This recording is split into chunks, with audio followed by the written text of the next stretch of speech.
apakah manusia itu bebas atau tidak? Dalam arti apa manusia disebut bebas dan dalam arti apa manusia disebut tidak bebas? Jika manusia dikatakan bebas dan asumsi kita demikian, lalu apakah kebebasan-kebebasan seperti itu memiliki pembatasan-pembatasan tertentu? Nah, saya menugaskan salah satu kelompok dalam kelas kami untuk mendiskusikan itu dan kemudian mereka mempresentasikan apa itu kebebasan. Selamat pagi teman-teman semua, selamat pagi Pak Beres. Pada pagi hari ini kami kelompok PBL 9 akan melakukan presentasi etika dan kita mengambil temanya kebebasan dan tanggung jawab. Nah, arti kebebasan itu ada dua arti besar di antara arti-arti yang banyak itu, yaitu yang pertama arti kebebasan sosial politik dan kebebasan individual. Politik itu dibagi dua lagi. Yang pertama itu adalah kebebasan rakyat melawan kekuatan absolut. Dan yang satu lagi itu kemerdekaan melawan kolonialisme. Untuk yang lebih ekstrim lagi itu ada di Prancis. Jadi rajanya itu dan ratunya dipenggal. Jadi waktu itu Raja Louis XVI sama istrinya Ratu Marie Antoinette. Nah, kedua dipenggal. Setelah itu jadi tidak ada kerajaan sama sekali.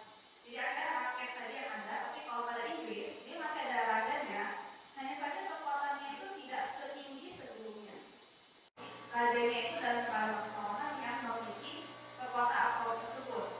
Nah, tapi rakyatnya yang mereka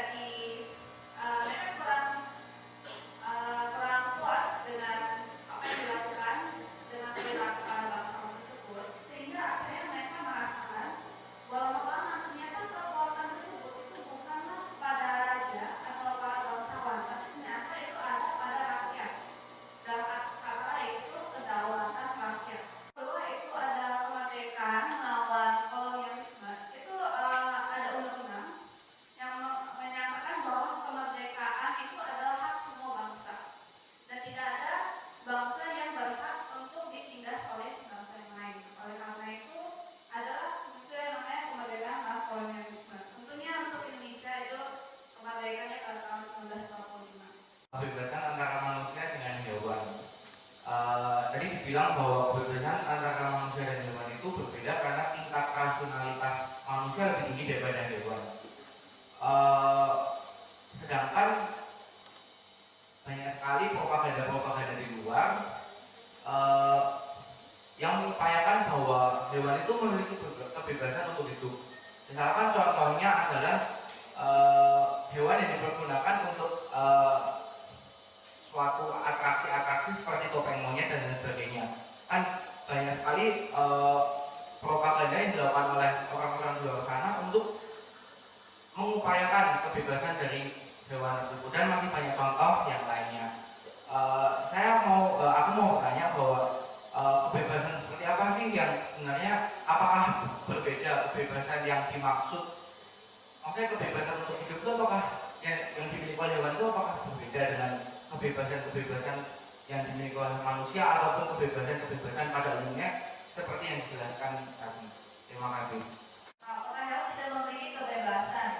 Sebenarnya dia memiliki kebebasan, tapi dalam arti yang berbeda. Kebebasan yang tadi kita bahas itu lebih berhubungan dengan kebebasan manusiawi. Dalam arti jadi sebenarnya hewan itu dia punya kebebasan. Dalam arti dia punya kebebasan untuk hidup, dia punya kebebasan untuk misalnya dia ingin makan atau apa ya terserah dia, emang dia betul dia punya kebebasan tersebut. Tapi yang kita bahas itu kebebasan manusiawi dalam arti kenapa kita tidak bilang hewan itu mempunyai kebebasan manusiawi, karena misalnya kalau hewan itu dia makan, apakah dia makan karena dia memiliki kebebasan psikologis? Sebenarnya belum tentu, karena dia itu kenapa dia ingin makan, karena dia terdorong oleh instingnya.